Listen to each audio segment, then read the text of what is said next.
নমস্কাৰ বন্ধুবৃন্দ, মই আচাৰ্য তন্ময় শইকীয়া দৈবিক আৰু মই আপোনালোকক নিমন্ত্ৰণ জনাইছোঁ মোৰ এষ্ট্ৰলজিকেল চেনেল কৃষ্ণা জ্যোতিষলৈ। বন্ধুবৃন্দ, যোৱা কিছুদিনৰ পৰা আপোনালোকৰ বহুত সংখ্যক দৰ্শকে মোক কিছুমান কুৱেশ্যনছ সুধিছে আৰু তাৰ ভিতৰত যোনটো মষ্ট পপুলাৰ টপিক, যাৰ ওপৰত আপোনালোকে মোক ৰিকুৱেষ্ট কৰিছে যে মই এটা ভিডিঅ' বনাওঁ, এই টপিকটো হৈছে যে স্পেচিয়েলি এই টপিকটো ৰিকুৱেষ্ট যিসকল এতিয়াও অবিবাহিত পুৰুষ বা মহিলা তেখেতসকলৰ পৰাই বেছি আহিছে। আৰু এই টপিকটো হৈছে যে জ্যোতিষৰ দ্বাৰা বা কুণ্ডলী বিশ্লেষণৰ দ্বাৰা আমি কি আপোনাৰ যি লাইফ পাৰ্টনাৰ হ'ব লগা হৈ আছে, ফিউচাৰ স্পাউচ যি আপোনাৰ, তেওঁৰ লগত আপোনাৰ এজ ডিফাৰেঞ্চকে আমি আগতীয়াকৈ প্ৰেডিক্ট কৰিব পাৰোঁ। আৰু যদি পাৰোঁ তেতিয়াহ'লে কি আপোনাৰ ফিউচাৰ স্পাউচ আপোনাতকৈ বয়সত ডাঙৰ হ'ব নে আপোনাতকৈ বয়সত সৰু হ'ব, আৰু যদি ডাঙৰ বা সৰু হয় তেতিয়াহ'লে সেই একজেক্টলি কিমান ডাঙৰ বা কিমান সৰু, সেইটো কি নৰ্মেল ৰেঞ্জত থাকিব নে নৰ্মেলতকৈ অলপমান বেছি ডাঙৰ বা বেছি সৰু বয়সত হ'ব।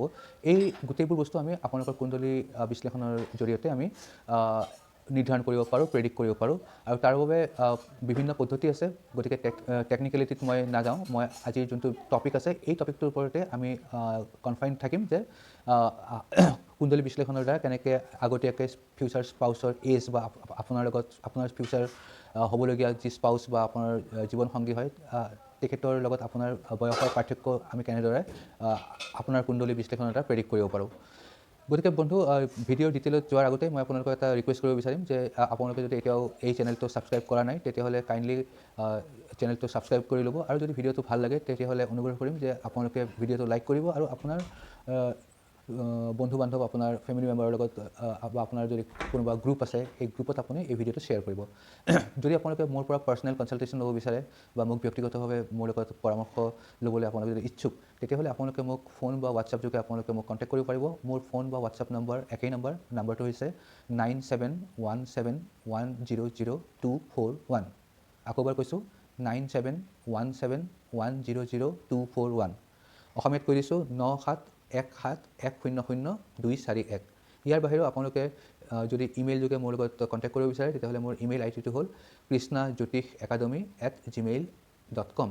Krishna KRISHNA, Jyotish JYOTISH, academy ACADEMY @gmail.com। গতিকে without wasting much time, let's move to the topic. গতিকে চাওক, ফাৰ্ষ্ট আনচাৰটো হ'ল য়েছ, আমি কুণ্ডলী বিশ্লেষণৰ দ্বাৰা আমি প্ৰেডিক্ট কৰিব পাৰোঁ যে আপোনাৰ ফিউচাৰ স্পাউচ বা ফিউচাৰ আপোনাৰ যি লাইফ পাৰ্টনাৰ হ'ব তেওঁৰ লগত আপোনাৰ কি ছিগনিফিকেণ্ট কিবা এজ ডিফাৰেঞ্চ থাকিব নে নাথাকে, আৰু যদি থাকে তেতিয়াহ'লে কি আপোনাতকৈ খুব বেছি ডাঙৰ হ'ব নে আপোনাতকৈ সৰু হ'ব বয়সত। আৰু এইটো পুৰুষ বা মহিলা উভয়ৰ ক্ষেত্ৰতে প্ৰযোজ্য। গতিকে আমি এইটো কেনেকৈ কৰোঁ, it is a purely astrological subject, it is a technical matter. So' মই জানো যে মোৰ বেছি সংখ্যক দৰ্শকেই এষ্ট্ৰলজি যিহেতু ভালকৈ নেজানে, গতিকে মই এষ্ট্ৰলজিকেল মেথডটোৰ ওপৰত, টেকনিকেলিটিৰ ওপৰত মই এই ভিডিঅ'ত চৰ্চা নকৰোঁ। কেৱল এইখিনি কৈ থওঁ যে যেনেকৈ যেতিয়া এটা কেছ আমাৰ ওচৰত আহে তেতিয়া আমি এই কেছটোক এষ্ট্ৰলজিত বহুতো ধৰণ আছে বা বহুতো পদ্ধতি আছে। যেনেকৈ চিকিৎসা বিদ্যাত বা মেডিকেল ছায়েন্সত আপোনালোকৰ এল'পেথি আছে, আয়ুৰ্বেদিক আছে, হোমিঅ'পেথি আছে। এই গোটেইবোৰৰ পদ্ধতিবোৰ বেলেগ, কিন্তু গোটেইবোৰৰ যোনটো গ'ল এণ্ড এইম সেইটো কিন্তু ছেইম, যে ৰোগৰ পৰা মানুহক মুক্তি দিয়া। ঠিক তেনেদৰে জ্যোতিষশাস্ত্ৰতো বিভিন্ন ছিষ্টেমছ আছে, পদ্ধতি আছে, আৰু পদ্ধতিবোৰ বেলেগ বেলেগ হ'লেও তাৰ আল্টিমেট এইম কিন্তু একেই, যে যোনটো আপোনাৰ ফিউচাৰত প্ৰব্লেম হ'ব লগা হৈ আছে সেইটোক এনালাইজ কৰা আৰু তাৰ ৰেমেডি বা প্ৰতিকাৰ দিয়া। যেতিয়া বিভিন্ন জ্যোতিষীয়ে বিভিন্ন ধৰণৰ এষ্ট্ৰলজিকেল পদ্ধতি বা ছিষ্টেমছ ফ'ল' কৰে, মই মেইনলি বিবাহৰ ক্ষেত্ৰত মই কি কৰোঁ যে মই মোৰ ওচৰত যেতিয়া এটা কেছ আহে প্ৰথমতে মই সেইটো ঋষি পৰাশৰে যোনটো পদ্ধতি দি গৈছে সেই পদ্ধতিৰে মই ছল্ভ কৰোঁ। আৰু তাৰপিছত সেই যোনটো সিদ্ধান্তত উপনীত হওঁ সেই সিদ্ধান্তটোক কনফাৰ্ম কৰিবলৈ মই জেমিনি এষ্ট্ৰলজি, এইটো আৰু এটা বেলেগ পদ্ধতি হয়, জেমিনি এষ্ট্ৰলজিৰ দ্বাৰা মই পৰাশৰ এষ্ট্ৰলজিৰ যোনটো ফলাফল বা যোনটো সিদ্ধান্ত সেইটোক মই ৰিভেৰিফাই কৰোঁ। আৰু দুটা পদ্ধতিৰেই যেতিয়া একেধৰণৰ ফলাফল বা ৰিজাল্টত মই উপনীত হওঁ তেতিয়া মই টু আ গ্ৰেট এক্সটেণ্ট মই কনফাৰ্ম হৈ যাওঁ যে যোনটো সিদ্ধান্তত উপনীত হৈছোঁ ইট ইজ কাৰেক্ট। চ' আজি মই আপোনালোকক এই টপিকটোত মই তেনেদৰেই আপোনালোকক বুজোৱাৰ চেষ্টা কৰিম যেনেদৰে এটা কেছ যেতিয়া মোৰ ওচৰত আহে মই পৰাশৰ পদ্ধতি ফ'ল'ড বাই জেমিনি পদ্ধতি, দুটা পদ্ধতিৰে মিশ্ৰণ কৰি পেলাই মই এনালাইজ কৰোঁ। এনিৱে, প্ৰথম কথাটো হ'ল যে কি আপোনালোকে জানে যে আপোনালোকৰ কুণ্ডলীত চবতকৈ বিবাহৰ কাৰণে সকলোতকৈ ইম্পৰ্টেণ্ট যোনটো হাউচ হয় সেইটো হ'ল হাউচ নম্বৰ 7, যাক হাউচ অফ পাৰ্টনাৰশ্বিপ বুলিও কোৱা হয় বা হাউচ অফ মেৰেজ বুলিও কোৱা হয়, কিয়নো এই হাউচটোৱে বোথ বিজনেছ পাৰ্টনাৰশ্বিপ আৰু লাইফ পাৰ্টনাৰশ্বিপ এই দুটাকে বুজায়। আৰু লাইফ পাৰ্টনাৰশ্বিপ মানে আপোনাৰ জীৱন সংগী বুলি আমি যাক কওঁ আপুনি যদি মহিলা আপোনাৰ হাজবেণ্ড হ'ব আৰু আপুনি যদি পুৰুষ হয় আপোনাৰ স্ত্ৰী বা আপোনাৰ পত্নী হ'ব। গতিকে হাউচ নম্বৰ 7টোত কোন গ্ৰহ বহি আছে, কোন ৰাশিত আছে আৰু সেই গ্ৰহ বা ৰাশিৰ লগত অন্যান্য গ্ৰহৰ কি সম্পৰ্ক, কেনেকুৱা ধৰণৰ সম্পৰ্ক, সেই ৰাশিৰ অধিপতি ষ্ট্ৰং হয় নে উইক হয়, বা সেই ৰাশিৰ যিজন অধিপতি যাক আমি সপ্তমেশ বুলি কওঁ, সপ্তম গ্ৰহৰ অধিপতিক আমি সপ্তমেশ বুলি কওঁ বা lord of the 7th house বুলি কওঁ। আপোনাৰ কুণ্ডলীত সপ্তমেশ যোন হয় তেওঁৰ কি পজিশ্যন, তেওঁ ষ্ট্ৰং হয় নে উইক হয়, তেওঁৰ ওপৰত অন্য কোন গ্ৰহৰ দৃষ্টি পৰি আছে, শুভ গ্ৰহৰ দৃষ্টি পৰি আছে নে অশুভ গ্ৰহৰ দৃষ্টি পৰি আছে, বা তেওঁ নিজে কুণ্ডলীৰ যিটো ঘৰত বহি আছে সেই ঘৰটো কি তেওঁৰ বন্ধু প্লেনেটৰ ঘৰ হয় নে তেওঁৰ এনিমি প্লেনেটছৰ ঘৰ হয়। এনেকুৱা ধৰণৰ বিভিন্ন ধৰণৰ এনালাইচিছ কৰি পেলাই আমি পৰাশৰ পদ্ধতিত আমি এটা সিদ্ধান্তত উপনীত হওঁ। এতিয়া প্ৰথম কথাটো হ'ল যে কি, সাধাৰণতে মোৰ অভিজ্ঞতাৰ ফালৰ পৰাই মই কৈছোঁ যে সাধাৰণতে যাৰ লগ্নত শনি থাকে বা সপ্তম ঘৰত যাৰ শনি থাকে সাধাৰণতে তেওঁৰ পুৰুষেই হওক বা মহিলাই হওক উভয় ক্ষেত্ৰতে 75 to 80% কেছত মই নিজেই দেখিছোঁ যে নাম্বাৰ 1 এজ ডিফাৰেঞ্চ বেছি হয়, আৰু নাম্বাৰ 2 কি যে নিজতকৈ নিজৰ সংগী বয়সত ডাঙৰ হয়। ল'ৰাৰ কুণ্ডলীতো একেই কথা, যদি ল'ৰাৰ কুণ্ডলীত হয় ইয়াৰ মিনিং কি তেওঁৰ পত্নী এজত তেওঁতকৈ ডাঙৰ হ'ব, আৰু মহিলাৰ ক্ষেত্ৰত যদি হয় তেতিয়াহ'লে মহিলাগৰাকীৰ যিজন ফিউচাৰ হাজবেণ্ড হয় তেওঁ মহিলাগৰাকীতকৈ বয়সত বহুত বেছি হ'ব। মই এটা ৱৰ্ড ইউজ কৰিছোঁ বহুত বেছি, কিয়নো যদি লগ্ন বা সপ্তম ঘৰত যদি বৃহস্পতি থাকে, ধৰক শুক্ৰ আছে বা বহুত ক্ষেত্ৰত সূৰ্যও আছে, এনেকুৱা ধৰণৰ গ্ৰহ যদি লগ্নত থাকে বা সপ্তম ঘৰত থাকে তেতিয়াহ'লে কি হয় যে যোনটো এজ ডিফাৰেঞ্চ হয় এজ ডিফাৰেঞ্চটো এটা নৰ্মেল এজ ডিফাৰেঞ্চত থাকে। ফৰ এক্সাম্পল যদি মই এগৰাকী মহিলাৰ কুণ্ডলী চাই আছোঁ আৰু মহিলা কুণ্ডলীত যদি ছাপ'জ বৃহস্পতি শুক্ৰ এনেকুৱা ধৰণৰ গ্ৰহবোৰ যদি হয় তেখেতৰ লগ্নত আছে, নহ'লে তেখেতৰ যদি সপ্তম গৃহত থাকে, তেতিয়াহ'লে এইটো প্ৰেডিক্ট কৰিব পাৰি যে তেখেত আৰু তেখেতৰ হাজবেণ্ডৰ ভিতৰত এজ ডিফাৰেঞ্চ থাকিব পাৰে, কিন্তু সেই এজ ডিফাৰেঞ্চটো খুব বেছি নহয়, it is within a normal range. ধৰক 3-4 আপ টু 5 ইয়াৰ্ছক আমি নৰ্মেল এজ ডিফাৰেঞ্চৰ কেটেগৰীত ৰাখিব পাৰোঁ। কিন্তু যদি তাৰ ঠাইত যদি শনি গ্ৰহ থাকে, যদি শনি থাকে আপোনাৰ লগ্নত বা শনি থাকে আপোনাৰ সপ্তম ঘৰত নিজে বহি পেলাই, অথবা আপোনাৰ সপ্তম গৃহৰ ওপৰত যদি শনিৰ দৃষ্টি থাকে, আপোনালোকে জানে যে শনিৰ জ্যোতিষবিদ্যাত বৈদিক জ্যোতিষত শনি গ্ৰহক 3টা দৃষ্টি দিয়া হৈছে, এটা হ'ল তৃতীয় দৃষ্টি, এটা হ'ল সপ্তম দৃষ্টি আৰু এটা হ'ল দশম দৃষ্টি। গতিকে শনি গ্ৰহ আপোনাৰ কুণ্ডলীৰ লগ্নতেই যে বহিব লাগিব সেইটো নহয়, লগ্নত বহিলে সপ্তম দৃষ্টিৰে বিবাহ ঘৰ চাব। ঠিক তেনেকৈ যদি পঞ্চম গৃহত বহে শনি তেতিয়াহ'লে পঞ্চম গৃহৰ পৰা তৃতীয় দৃষ্টিৰে বিবাহ ঘৰত চাব। আৰু ঠিক একেদৰেই যদি শনি আপোনাৰ কুণ্ডলীৰ যদি নৱম গৃহত বহে তেতিয়াহ'লে তেখেতে দশম দৃষ্টিৰে সপ্তম ঘৰ মানে বিবাহ স্থানক চাব। গতিকে এনেকুৱা ধৰণৰ ক্ষেত্ৰত য'ত বিবাহ স্থানৰ লগত শনিৰ কিবা এটা যোগাযোগ আছে, হয় শনি নিজে বিবাহ স্থানত বহি আছে বা শনিৰ তৃতীয় দৃষ্টি, সপ্তম দৃষ্টি বা দশম দৃষ্টি বিবাহ ঘৰত পৰিছে, তেনে ক্ষেত্ৰত আমি দেখা পাওঁ যে যিজনৰ কুণ্ডলী হয় তেখেততকৈ তেখেতৰ ফিউচাৰ স্পাউচ যি হয় তেওঁ বয়সত বহুত বেছি হয়, বহুত মানে 5 বছৰৰ বেছিক আমি বহুত বেছি বুলি ৰেঞ্জত ৰাখিব পাৰোঁ। ভেৰিফিকেশ্যনৰ কাৰণে আপোনালোকে কৰীনা কাপুৰৰ কুণ্ডলীখন চাব পাৰে, য'ত কৰীনা কাপুৰ আৰু চৈফ আলী খানৰ তেখেতসকলৰ বয়সৰ ডিফাৰেঞ্চ 10 বছৰতকৈও বেছি হয়। তেনেদৰে আপোনালোকে শচীন তেণ্ডুলকাৰৰ আপোনালোকে কুণ্ডলীখন চাব পাৰে, য'ত শচীন তেণ্ডুলকাৰ আৰু তেখেতৰ ৱাইফৰ এজ ডিফাৰেঞ্চ শচীন তেণ্ডুলকাৰতকৈ তেওঁৰ ৱাইফৰ 10 ইয়াৰ্ছৰ বেছি ডাঙৰ হয় ইন এজ। ঠিক তেনেদৰে আপোনালোকৰ চিনাকি যদি কোনোবা আছে আপোনালোকে তেওঁলোকৰ কুণ্ডলীখন উঠাই লওক আৰু উঠাই লৈ পেলাই চাওক যে what is the relation between সপ্তম ঘৰ আৰু শনি। যদি সপ্তম ঘৰ, এতিয়া সপ্তম ঘৰ বুলি ক'লে মই অকল সপ্তম ঘৰটোৰ কথাই কোৱা নাই, সপ্তম ঘৰৰ যিজন অধিপতি গ্ৰহ, ছাপ'জ আপোনাৰ সপ্তম যোনটো ঘৰ সেইটো ছাপ'জ আপোনাৰ কন্যা ৰাশিত পৰিছে, তেতিয়াহ'লে কন্যা ৰাশিৰ অধিপতি বা লৰ্ড হ'ল বুধ। এতিয়া আপুনি চাওক যে আপোনাৰ কুণ্ডলীত বুধ ক'ত আছে, কোনোবা নহয় কোনোবা এটা ঘৰত বুধ থাকিব। ধৰি লওক আপোনাৰ বুধ আছে আপোনাৰ কুণ্ডলীৰ হাউচ নম্বৰ 3ত। এতিয়া আপুনি চাওক যে আপোনাৰ কুণ্ডলীত শনি ক'ত আছে, ছাপ'জ আপোনাৰ শনি আপোনাৰ হাউচ নম্বৰ 1 বা লগ্নত আছে, তেতিয়াহ'লে কি হ'ল যে লগ্নত আছে শনি আৰু বুধ আছে তৃতীয় ঘৰত, আৰু লগ্ন বা হাউচ নম্বৰ 1ত শনি থাকি পেলাই শনিয়ে তৃতীয় দৃষ্টিৰে বুধক লগত সম্পৰ্ক কৰিব। আৰু বুধ কি হয়, এই ক্ষেত্ৰত বুধ হ'ল সপ্তম গৃহৰ অধিপতি গ্ৰহ, কিয়নো সপ্তম গৃহ যোনটো হয় যিটো বিবাহ স্থান, মই আগতে কৈছোঁ এই এক্সাম্পলটোত যে বিবাহ স্থানটো আপোনাৰ 6 নম্বৰ ৰাশিত পৰিছে, মানে কন্যা ৰাশিত পৰিছে। গতিকে এই ক্ষেত্ৰত যিহেতু সপ্তম গৃহৰ ওপৰত ডাইৰেক্টলি শনিৰ দৃষ্টি পৰা নাই, কিন্তু শনিৰ দৃষ্টি পৰিছে সপ্তম গৃহৰ যিজন অধিপতি গ্ৰহ বুধ এই ক্ষেত্ৰত তেওঁৰ ওপৰত গতিকে ইয়াৰ ফলত there is a chance that and not only chance there is a reasonable chance যে সেই কুণ্ডলীখন যাৰ হয় তেওঁতকৈ তেওঁৰ লাইফ পাৰ্টনাৰৰ এজ ছাফিচিয়েণ্টলি ডাঙৰ হ'ব। এই ক্ষেত্ৰত আৰু এটা কথাও মই দেখি আহিছোঁ যে যেতিয়া আপোনালোকৰ লগ্নত বৃহস্পতি থাকে বা বৃহস্পতি আপোনাৰ কুণ্ডলীৰ যিকোনো এটা ঘৰত থাকি পেলাই যদি সপ্তম গৃহত যদি তেওঁৰ দৃষ্টি পৰে, বৃহস্পতিৰো 3টা দৃষ্টি আছে আপোনালোকে জানিব পাৰে, বৃহস্পতিৰ পঞ্চম দৃষ্টি আছে, সপ্তম দৃষ্টি আছে আৰু নৱম দৃষ্টি আছে।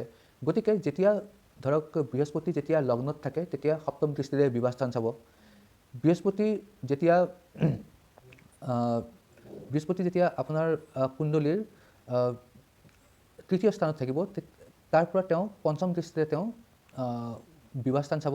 ঠিক তেনেদৰে বৃহস্পতিয়ে নিজৰ নৱম দৃষ্টিৰে যেতিয়া আপোনাৰ হাউচ নম্বৰ 11ত বৃহস্পতি থাকিব তাৰ পৰা বৃহস্পতিয়ে নৱম দৃষ্টিৰে আপোনাৰ সপ্তম স্থান চাব। গতিকে এই ক্ষেত্ৰত মানে whenever there is a relation between Jupiter বা বৃহস্পতি আৰু আপোনাৰ হাউচ নম্বৰ 7 বা বিবাহস্থান, এই ক্ষেত্ৰত আমি বহুত ক্ষেত্ৰত দেখা পাওঁ যে এই ক্ষেত্ৰত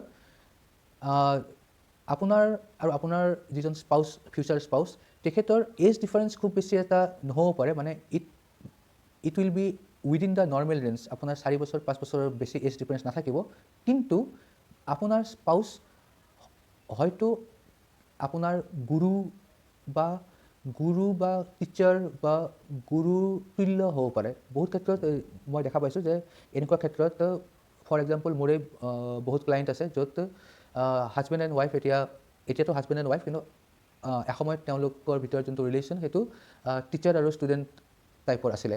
এতিয়া টিচাৰ বুলি ক'লে মানে এইটো নহয় যে বহুত বয়সীয়াল টিচাৰ, য়ং টিচাৰ আৰু ধৰক কলেজৰ ছাত্ৰী আছিলে আৰু তেখেতসকলৰ পৰৱৰ্তী কালত তেখেতসকলৰ ভিতৰত বিবাহ হ'ল আৰু এতিয়া they are living a good normal husband and wife life, আৰু তেওঁলোকৰ এজ ডিফাৰেঞ্চো is not more than 4 to 5 years। So' এই ক্ষেত্ৰত বৃহস্পতি যিহেতু নিজে গুৰু প্লেনেট হয়, গতিকে বৃহস্পতিয়ে যেতিয়া আপোনাৰ সপ্তম ঘৰৰ লগত বা সপ্তম ঘৰৰ অধিপতি প্লেনেটৰ লগত যেতিয়া এটা সম্পৰ্ক স্থাপন কৰে তেতিয়া বহু ক্ষেত্ৰত দেখা পোৱা যায় যে বিবাহৰ পূৰ্বে হাজবেণ্ড আৰু ৱাইফৰ মানে পাত্ৰ আৰু পাত্ৰীৰ ভিতৰত যোনটো ৰিলেশ্যন আছে সেই ৰিলেশ্যনটো এটা গুৰু শিষ্য ৰিলেশ্যন টাইপত আছিলে।